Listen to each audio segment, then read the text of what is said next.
So welcome to our YouTube channel. तो चलिए जी, आज कुछ नई बातें सीखते हैं फिर से। एक कंट्री है कजाकिस्तान।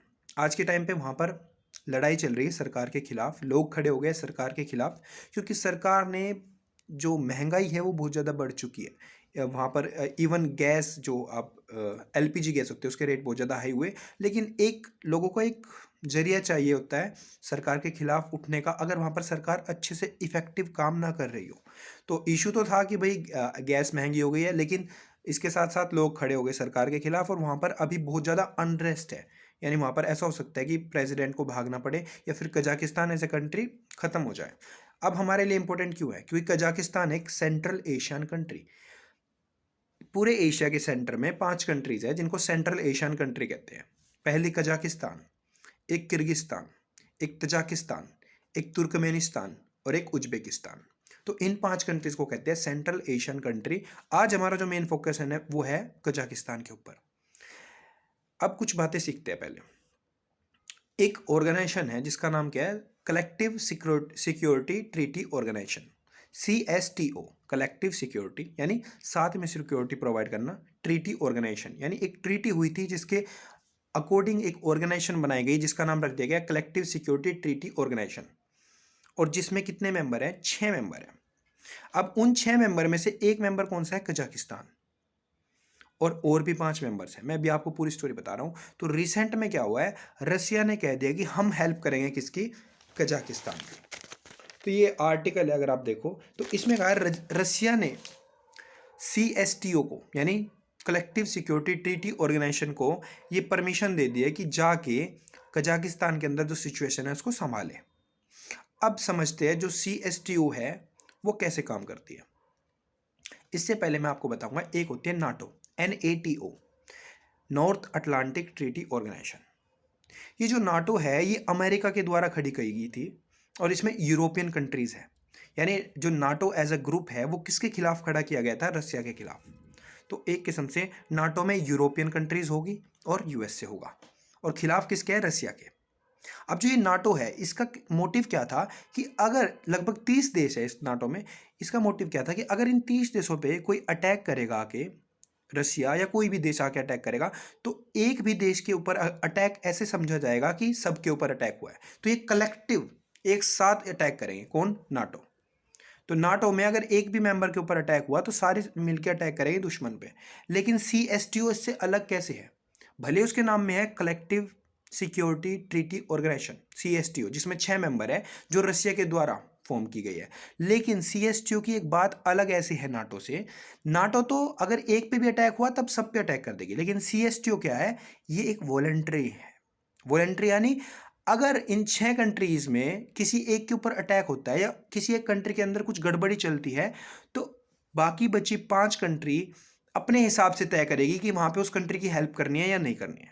यानी सिर्फ CSTO का नाम ही कलेक्टिव है, कलेक्टिव सिक्योरिटी। बस ये ऑर्गेनाइजेशन फॉर्म कर दी गई है 6 कंट्रीज की, लेकिन यहाँ पर एक पर्टिकुलर कंट्री अपने आप डिसाइड करेगी हमें हेल्प करनी है या नहीं करनी। अब यहाँ पर मेन इसका हेडक्वार्टर कहाँ पे है CSTO का? ये रसिया के मॉस्को में है। यानी इसमें जो सबसे बड़ा हाथ है वो रसिया का है। तो रसिया चाहेगा तो CSTO काम करेगी, वरना नहीं काम करेगी। तो यहाँ पर कजाकिस्तान के केस में रसिया ने CSTO को, कलेक्टिव सिक्योरिटी ट्रीटी ऑर्गेनाइजेशन को, ये कह दिया कि हाँ, हम कजाकिस्तान के अंदर जो सिचुएशन खराब हो रही है उसमें हेल्प करने जाएंगे। और यहीं पे अगर ये नाटो की बात होती है और नाटो के यहाँ पर कोई अनरेस्ट होता किसी कंट्री के अंदर या फिर कोई बाहर से अटैक कर रहा होता, तो एकदम से सारे कंट्रीज इफेक्टिवली काम करती नाटो में। लेकिन CSTO में वॉलंटरीली कॉन्ट्रीब्यूशन है, यानी कंट्री चाहेगी तो आ सकती है, वरना ना चाहे तो नहीं आ सकती। इसका एक एग्जाम्पल देता हूँ। अभी पूरे 7-8 महीने पहले क्या हुआ था? 2 कंट्रीज थी, आर्मेनिया और अजरबैजान। अब आर्मेनिया एक CSTO का मेंबर है। अब CSTO में कौन कौन मेंबर हो गए? पहला तो कजाकिस्तान जो बताया था शुरू में, दूसरा रसिया, तीसरा कौन है? आर्मेनिया। तो आर्मेनिया और अजरबैजान की आपस में लड़ाई हो गई थी, लेकिन जब इन दोनों की लड़ाई हुई तब रसिया ने आर्मेनिया की हेल्प नहीं करी। देखा जाए आर्मेनिया CSTO के अंदर था, तो रसिया को ये डायरेक्शन देनी चाहिए थी CSTO को कि वो जाके आर्मेनिया की तरफ से लड़े। किसके खिलाफ? अजरबैजान के। लेकिन इस केस में रसिया नहीं गया था। यानी कहीं ना कहीं रसिया बहुत देख संभाल के पैर रखता है और तब आगे बढ़ता है। इस केस में, कजाकिस्तान के केस में, CSTO को यहां पर उतार दिया है ऑन द ग्राउंड, और आर्मेनिया के केस में, जो कि एक खुद मेंबर था सीएसटीओ का, उस केस में सीएसटीओ नहीं आई थी। समझ गए इतनी बात। और अगर फॉर एग्जाम्पल अगर अजरबैजान एक नाटो कंट्री होता और उसके खिलाफ कोई अटैक कर रहा होता, तो सारी कंट्रीज नाटो की जितनी भी है वो लड़ने आ जाती किसकी तरफ से, अजरबैजान की तरफ से। तो ये डिफरेंस है नाटो में और सीएसटीओ में। यानी सीएसटीओ एक वॉलंटरली है, अगर कंट्रीज चाहेगी तो वो आ सकती है, नहीं नहीं चाहती तो नहीं आ सकती। ठीक है, इतनी बात थी कजाकिस्तान में क्या चल रहा है। तो कजाकिस्तान के जो प्रेसिडेंट है उन्होंने हेल्प मांगी थी किससे, रशिया के प्रेसिडेंट से, यानी कि भाई सीएसटीओ को यहाँ पर उतार दिया जाए जिससे कि देश में शांति हो जाए। अब आरोप लग रहे हैं आपस में, रशिया का प्रेसिडेंट कह रहा है कि यूएसए वालों ने ये करवाया है, कि यूएसए वालों ने क्या करा, कजाकिस्तान के अंदर लड़ाई करवा दी। यूएसए रशिया कह रहा है कि यूएसए ऐसा करवाना चाह रहा है कि इधर जो एशिया है वहाँ पर बहुत ज़्यादा खलबली मचे और देश सारे ऐसे ही हो जाए, ऐसा रशिया कह रहा है। लेकिन यूएसए क्या कह रहा है कि ये चाल किसकी है, रशिया की है। रशिया ने ही इस देश के अंदर अनरेस्ट करवाया है जिससे कि क्या हो, रशिया के आसपास के देश आपस में लड़े और टूट जाए वो देश, और फिर रशिया क्या करे, उन देशों पे कब्जा कर ले और उन देश को रशिया के अंडर मिला दे। तो ऐसा आरोप एक दूसरे के ऊपर लगा रहे हैं, लेकिन अभी क्लियर नहीं हो पा रहा है ये चक्कर क्या चल रहा है। लेकिन शुरुआत कहाँ से हुई थी कि वहाँ पर बहुत ज़्यादा महंगाई हो गई थी, फ्यूल्स के प्राइसेस बहुत ज़्यादा हाई हो गए थे।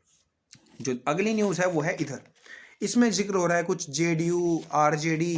तो आप अगर इन पार्टीज़ के नाम अगर आपके सामने आते हो और आप कंफ्यूज होते हो कि ये क्या है, तो लेट मी टेल यू।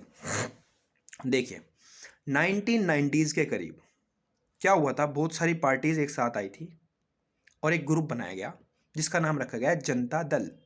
ये डिफरेंट है जनता पार्टी से। कल वाली बात में मैंने आपको बताया था, जब मैं इंदिरा गांधी एक दिन इमरजेंसी का लेक्चर लेता, उसमें बताया था कि उस समय पर जो पार्टी आई थी, इमरजेंसी के बाद पार्टी फॉर्म हुई थी, उसका नाम था जनता पार्टी।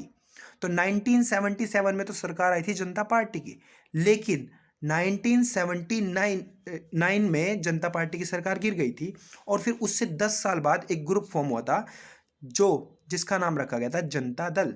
तो 1990 के करीब एक अलग से ग्रुप बनाया गया फिर से जिसका नाम रखा गया जनता दल, और उस समय 1990 में वो जनता दल जीत गया और उस समय प्रधानमंत्री बने थे कौन, वीपी सिंह। वीपी सिंह वही प्रधानमंत्री थे जिन्होंने मंडल कमीशन की रिपोर्ट को लागू किया था। यानी मंडल कमीशन ने क्या करा था, रिजर्वेशन 27% टू ओबीसी। तो जो 27% रिजर्वेशन ओबीसी क्लास को दी गई थी वो वीपी सिंह ने ही लागू की थी। वीपी सिंह किस पार्टी के पीएम थे, वो कौन सी पार्टी से पीएम बने थे, जनता दल। तो एक जनता दल हुआ करता था उस समय पर, लेकिन फिर क्या हुआ, धीरे धीरे कांग्रेस तो एक तरफ थी लेकिन जनता दल टूटने लगा और उस जनता दल से ही टूटकर पार्टीज बनी जिनके नाम अब आपको बताने जा रहा हूं। देखिए आज के समय पर अगर आप वेस्ट यूपी में देखो तो वेस्ट यूपी में एक पार्टी है कौन सी, आरएलडी, राष्ट्रीय लोक दल, आरएलडी। तो ये भी किस में से टूटी थी, जनता दल में से। तो आरएलडी के आज के समय पर हेड कौन है, चौधरी जयंत। ठीक है, और इनकी जो बाबा जी होते थे वो कौन थे, चौधरी चरण सिंह, जो भारत के प्रधानमंत्री रहे हैं। तो आज के समय पर जो आरएलडी है उसके हेड है कौन, चौधरी जयंत। दूसरी पार्टी हरियाणा में अगर आप देखो तो यहां पर मिलेगी आपको इंडियन नेशनल लोक दल, आईएनएलडी। तो जो आईएनएलडी है वो भी जनता दल से ही टूट के बनी थी। तो जनता दल एक बहुत बड़ा ग्रुप होता था, उसमें से अलग अलग पार्टी निकली। फिर एक कौन सी है, आरएलडी, जो यूपी में है, वेस्ट यूपी में काम करते हैं मेनली, वैसे पूरे यूपी में फैली हुई है आरएलडी।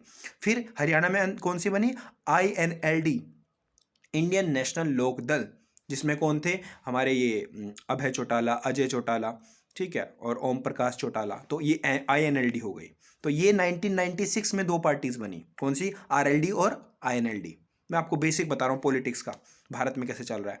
फिर क्या होता है, थोड़े दिनों बाद लालू प्रसाद यादव ने भी अपनी पार्टी बनाई और उसका नाम क्या रखा, आरजेडी, राष्ट्रीय जनता दल। मतलब सारे थे जनता दल ही, लेकिन थोड़ा थोड़ा नाम में चेंज कर दिया क्योंकि इलेक्शन कमीशन एक नाम सबको नहीं दे सकती, तो सबने थोड़ा थोड़ा चेंज कर लिया। और लालू प्रसाद ने अपनी पार्टी का नाम क्या रखा, आरजेडी, तो राष्ट्रीय जनता दल, जो आज के समय पर बिहार के अंदर अपोजिशन में है। तो याद रखिए लालू प्रसाद पावर में नहीं है, पावर में कौन है, नीतीश कुमार। और नीतीश कुमार ने भी एक पार्टी बनाई थी जिसका नाम है जेडीयू, जनता दल यूनाइटेड। तो देखिए सारे नाम जनता दल से ही निकल के आए। 1990 में एक पार्टी थी जनता दल, उसमें से टूटी कौन सी, आरएलडी, जो कि यूपी में है।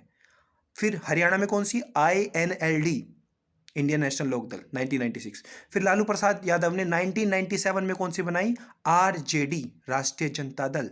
और फिर कौन सी बनी, नीतीश कुमार ने 2003 में बनाई जेडीयू, जनता दल यूनाइटेड। तो ये थी सारी पॉलिटिक्स। अगर पार्टीज़ के बारे में आपको कन्फ्यूजन थी कि ये आरएलडी, आईएनएलडी, ठीक है, ये कौन सी पार्टीज होती है, तो आई थॉट कि आपको बता दूं जिससे आपको क्लियरिटी रहे इसके बारे में। फिर अगर और देखा जाए, एक क्या हुआ, चाइना ने भारत के अरुणाचल प्रदेश में नाम बदल दिए 15 जगहों के, ठीक है, इतनी सी खबर है। लेकिन मैं आपको समझाना चाहता हूँ। देखिए चाइना की एक पॉलिसी है 5 फिंगर पॉलिसी। ये देखिए 5 फिंगर। चाइना क्या कहता है कि अगर आपने देखा हो चाइना का मैप, उसमें आपको तिब्बत दिखेगा, लेकिन एक्चुअल में तिब्बत चाइना का हिस्सा नहीं होता था। चाइना ने तिब्बत पे भी कब्जा किया हुआ है, ठीक है, as a country Tibet China का नहीं होता था। तो अगर उस तिब्बत को इस हाथ की हथेली मान लिया जाए, उस तिब्बत को जिस पे चाइना ने कब्जा किया था, तो चाइना की एक पॉलिसी है 5 फिंगर पॉलिसी। अब जो तिब्बत है, तिब्बत का हेड कौन होता था, दलाई लामा। आज के समय पर दलाई लामा भारत में रहते हैं। दलाई लामा किसी बंदे का नाम नहीं, ये एक पोस्ट का नाम है, ठीक है। तो दलाई लामा, जो तिब्बत का इलाका है, वहाँ पे दलाई लामा हुआ करते थे।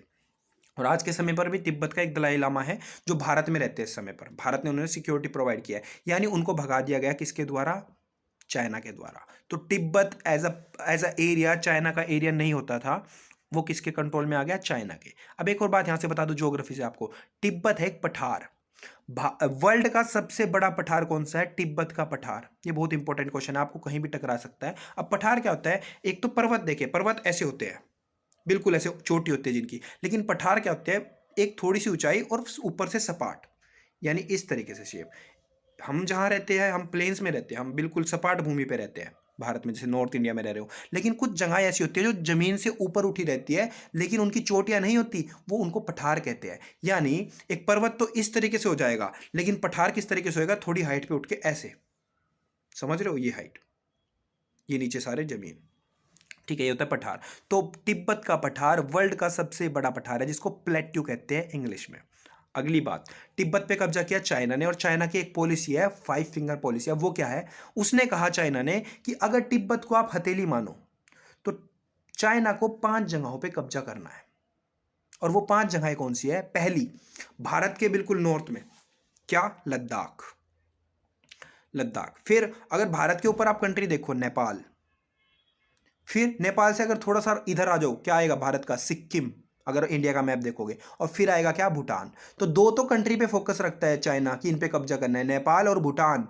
और भारत के कौन से इलाके, एक तो लद्दाख और सिक्किम, और लास्ट में अरुणाचल प्रदेश। तो ये है 5 फिंगर पॉलिसी ऑफ चाइना। यानी if Tibet is the palm, तो 5 फिंगर जिन पे कब्जा करना है वो कौन सा है, लद्दाख। पिछले साल गलवान वैली में चाइना ने अटैक किया, कहाँ पे, लद्दाख में। क्यों कर रही है, क्योंकि वो उसकी 5 फिंगर पॉलिसी में है, लद्दाख पहला। अगला, नेपाल और भूटान, इनके साथ भी रिलेशन कोई ज़्यादा अच्छे नहीं है। अगर आपको बिल्कुल बेसिक से बताऊं, 2017 में क्या हुआ, ये 5 फिंगर देखिए मेरी बस, यहाँ क्या था, लद्दाख, भारत पे अटैक। अगला नेपाल, नेपाल के साथ भी कोई ज़्यादा रिलेशन अच्छे नहीं है। सिक्किम, सिक्किम में भी अटैक करना चाहता है, सिक्किम के पास ही लाई करता है भूटान। 2017 में भूटान पे डोकलाम प्लेट्यू है, डोकलाम एक जगह है जो इलाका लाई करता है, कहाँ पे, भूटान कंट्री के अंदर। तो वहाँ पर चाइना ने कब्जा करना चाहा, कहाँ, डोकलाम में, 2017 में।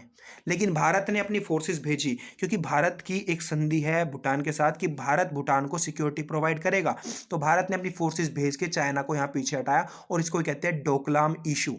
तो डोकलाम में भारत ने प्रोटेक्शन दी भूटान को। तो ये 5 फिंगर पे कब्जा करना चाहते हैं। 5वीं कौन सी है, अरुणाचल प्रदेश।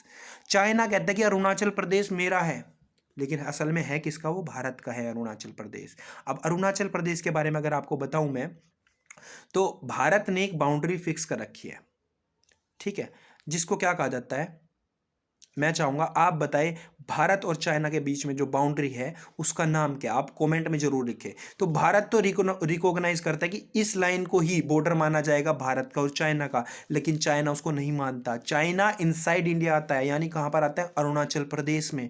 और अरुणाचल प्रदेश में कॉलोनी बसाता है, घर बनाता है, इसको क्लेम करने के लिए कि भाई अरुणाचल प्रदेश मेरा है। और वहीं पर अरुणाचल प्रदेश में आकर कुछ जगहों के नाम भी बदल देता है।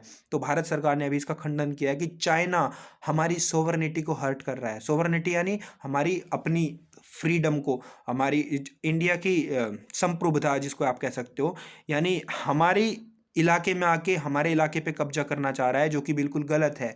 चाइना क्लेम करता है अरुणाचल प्रदेश उसका है, तो this is the 5 finger policy. अब फिर से समझिए, तिब्बत इज द पाम जिस पे कब्जा कर चुका है, इधर लद्दाख जहाँ पर वो ट्राई कर रहा है, नेपाल के साथ भी कुछ ज़्यादा अच्छे रिलेशन नहीं है, वहाँ पर भी कुछ डैम्स बना दिए चाइना ने, इस पर्पज से कि नेपाल को बहुत ज़्यादा पैसा दे दिया जाए, फिर उसको कर्जे में डुबा के फिर उस पर कब्जा कर लिया जाए। उसके बाद सिक्किम, सिक्किम भारत के चिकन नेक के पास लाई करता है, तो कहीं ना कहीं चाइना चाहता है इस सिक्किम पे भी कब्जा कर लिया जाए। फिर लास्ट में यहाँ पर क्या है, भूटान, भूटान में 2017 में डोकलाम क्लैशेस हुए थे, जहाँ पर अटैक करना चाहा चाइना ने। और लास्ट अरुणाचल प्रदेश, जहाँ पर उसने प्रॉपर विलेज बना दिया, लगभग 200-300 घरों के जगहें बना दी, और ये क्लेम कर दिया कि अरुणाचल प्रदेश चाइना का है, और वहाँ पर नाम बदल दिया कुछ जगहों के। तो ये सारी चीज़ें थी जो मैं आपको बताना चाहता था। लास्ट चीज़ एक मैंने आपको बताया था पिछले लेक्चर में, FCRA, foreign contribution regulation act, जिसके थ्रू NGOs को पैसा आता है। अब मैं आपको फिर से क्यों बता रहा हूँ, क्योंकि यहाँ पर अगर किसी को कन्फ्यूजन हुई हो कि अगर मेरा कोई रिश्तेदार विदेश में रह रहा है और वो मुझे पैसा भेजना चाह रहा है, तो is it a foreign contribution, क्या ये फॉरेन का पैसा होगा? जी नहीं। अगर वो बंदा जो विदेश में रह रहा है, अगर वो भारत का नागरिक है और वो पैसा भेज रहा है भारत में, तो वो फॉरेन कंट्रीब्यूशन नहीं होगी। फॉरेन कंट्रीब्यूशन कब मानी जाएगी? कि अगर उस बंदे ने भारत की सिटीजनशिप को अवॉइड कर दिया, यानी यहाँ को सिटीजनशिप छोड़ दी और किसी और देश में सिटीजनशिप लेनी। इसको समझिए, किसी भी व्यक्ति की सिर्फ एक सिटीजनशिप हो सकती है, वो एक जगह का नागरिक हो सकता है। अगर मैं भारत का नागरिक हूँ और कल को मैं जाके USA में बस जाता हूँ और USA में मुझे सिटीजनशिप दे दी जाती है, तो ऑटोमेटिकली मैं भारत का नागरिक नहीं रहूँगा। तो इन दिस केस, अगर मैं भारत का नागरिक नहीं रहा और मैं अपने घर वालों को पैसा भेजना चाह रहा हूं या फिर किसी NGO को पैसा भेजना चाह रहा हूं, तो ये फॉरेन कंट्रीब्यूशन में आ सकता है। लेकिन अगर मैं नागरिक भारत का ही रहता हूं, यहाँ की ही सिटीजनशिप रखता हूं और बाहर से पैसा भेजना चाह रहा हूं, तो वो फॉरेन कंट्रीब्यूशन नहीं होगा। तो ये थी FCRA, foreign contribution regulation act. किसी को कोई कंफ्यूजन हो, मैं लिंक डाल दूंगा डिस्क्रिप्शन में, और आप वो वाली वीडियो भी देख सकते हो। So I hope you like it, और कमेंट में किसी को कोई कंफ्यूजन हो तो मुझसे जरूर पूछे। ठीक है भाई, थैंक यू।